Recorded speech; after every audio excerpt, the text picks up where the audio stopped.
guys! Hey guys, welcome to Life with S.eM. I'm Emily. And I'm Sarah McLean. And today we're going to have a video about self-care. Self-care is when you think you're too busy to take care of yourself, but you do anyway because it's what's good for you. Self-care is largely non-prioritized in our society, and Sarah McLean and I think that that's not cool. So today we're here to share a few tips on how to better take care of yourself, and just know that self-care is unique to everybody, so some things may work for you, some things may not work for you. It's a bunch of trial and error trying to figure out what's best for your well-being. And what's best for the situation at hand. Yes! So, alright, on to our very first self-care tip. Number 1, pamper yourself. So a lot of the time we might just like rush into the shower, wash off the day, and then get back to work, you know. But sometimes you really should take the time to just really take care of your body. So do what feels good to you. Maybe that's shaving your legs if you shave your legs. Maybe it's putting on lotion or a face mask. That's my favorite. What do you like to do?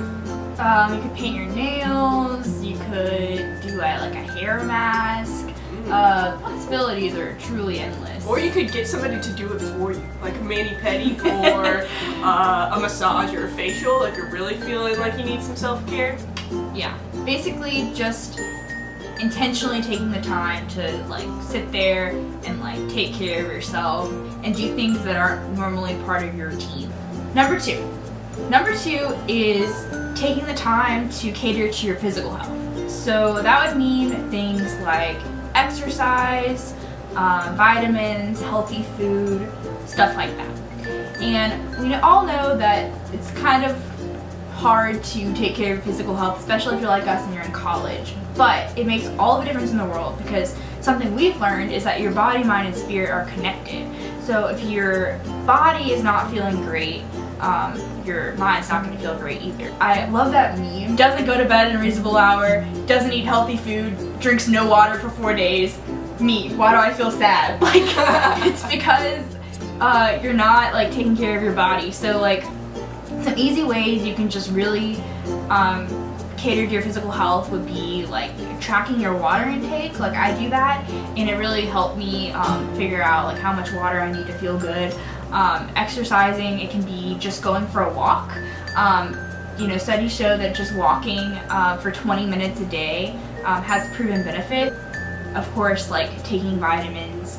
I take a multivitamin every day. I have no idea if it does anything for me, but I take the vitamin and then I'm like, wow, I've got my stuff together. Yeah, the act of just going to the store and spending $15 on a bottle of something that could only be good for you, in of itself is a show of respect. And then another thing about like going outside and stuff is that literally if you just walk out of the door and into the sunlight, that boosts your serotonin. And serotonin is the hormone in your body that regulates your mood balance and makes you happier, puts you in a better mood. So maybe if you've been studying all day, what you need to do is go for a 20-minute walk, because like Emily always says, nobody doesn't have 20 minutes in the day. Tip number 3 is mindfulness. Now, it's kind of a hip word nowadays that everybody's throwing around, but nobody knows what it means. Right. So mindfulness just kind of means awareness of your own authentic emotional experience. So that's some hippy-dippy language, meaning like if you're feeling sad, instead of, you know, trying to not feel sad, you're going to recognize that you're sad and do something about it and just kind of move on, you know.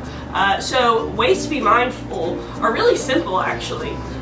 You can just sit there and meditate and be mindful, or you could write a journal. You could go see a therapist and tell that therapist exactly how you're feeling. You can go for a walk in the sunshine and just think to yourself. What are other ways to be mindful? Yeah, so if you practice some sort of religion, you could, you know, spend some time devoting yourself to that.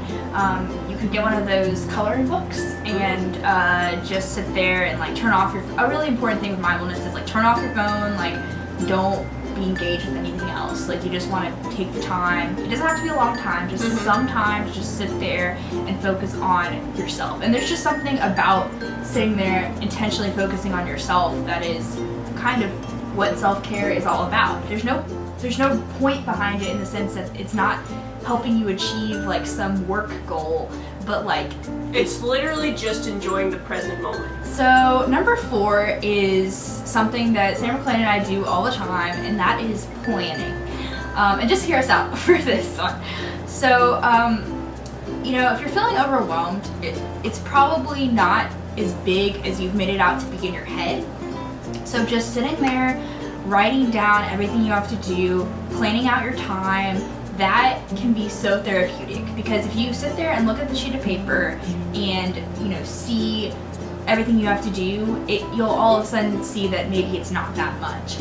And if you can start to prioritize and start to task manage from there, and that is like a really good thing. Yeah, something that one of our professors taught us that has been the biggest help to me is make a list of, you know, all the things that you think you're going to do today. There's no way you're going to do all of it, by the way. That's just a hint. But take the thing that stresses you out the most on that list and do it first. And that doesn't mean do the whole thing first, just like do some part of it first. So even if it's like you have a paper that's due in 3 weeks, but you also have homework that's due tomorrow, but the paper's what's stressing you out, make sure you get that paper done or started first, at least just like a couple of sentences. Then the anxiety that comes with like writing that paper and getting it ready, you know, you've already got some ideas lined up from just starting it. One of my favorite YouTubers, Thomas Frake, has this tip about low density versus high density fun. So essentially, when you feel like you're too busy to have fun, basically like Sarah McLean went up to me and said, "Hey Emily, do you want to go to a movie?" And I was like, "No, sorry, I have like French homework, I have to write this paper, like I don't have time." But then I was sitting there and I was going on Facebook, and then I was going back to my paper, and then I was going on Netflix, and I was going back to my paper, and I was just doing these like low density fun things instead of doing the high density fun of hanging out with Sarah McLean. The difference there, basically, if you say you should like invest in the things that are gonna actually fulfill you and actually like make you have real fun, as opposed to just, you know, a shot of dopamine to your brain. Right. Okay, that kind of brings us to our very last tip, which is invest in yourself. This means that you are going to take steps to verify that your needs and your wants are valid by making an investment in time or money toward yourself. So, for example, think about a hobby that you have. One of my hobbies is backpacking. I invested lots of time working out, getting ready for this Appalachian Trail backpacking trip, and some money to buy a backpack and trekking poles, instead of like just going out to eat all the time and spending money in restaurants or spending money on movies or whatever. You know, you pick the things that you really want to make central to your life. Also both invested in saving money to travel, and those are things that like really, you know, made us grow as people. I feel like. And that actually also goes back to the mindfulness thing, because you really have to be self-aware to understand what you want in life and the kinds of things, the kinds of investments you need to make to be happy. We hope these were helpful, and if they were, please go ahead and give this video a big thumbs up. Subscribe below, comment below any suggestions for future videos you want to see. If you want to see another self-care video, we have more tips if you wanted to hear those. And you can also follow us on our social media pages, also in the description box. We also have an Ask FM where you can ask us questions. Thanks so much for watching, and we'll see you next time on Life with S.eM. And Coffee Chat.